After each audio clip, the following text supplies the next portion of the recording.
gods plead with Vishnu. While Dasharatha was holding his yajna, the Devas spoke to Lord Brahma about Ravana, the Rakshasa king.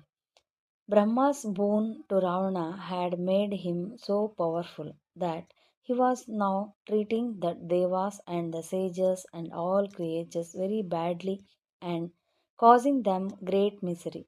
Brahma's boon had made Ravana unconquerable by the Devas, Asuras, Gandharvas, and all the divine creatures.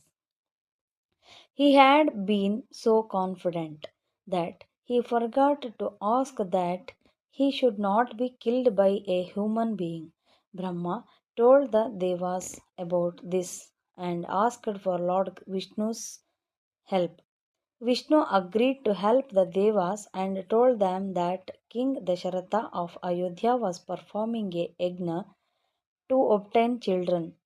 He, Vishnu, would be born as four sons to Dasharatha, who would destroy Ravana. The Devas were delighted.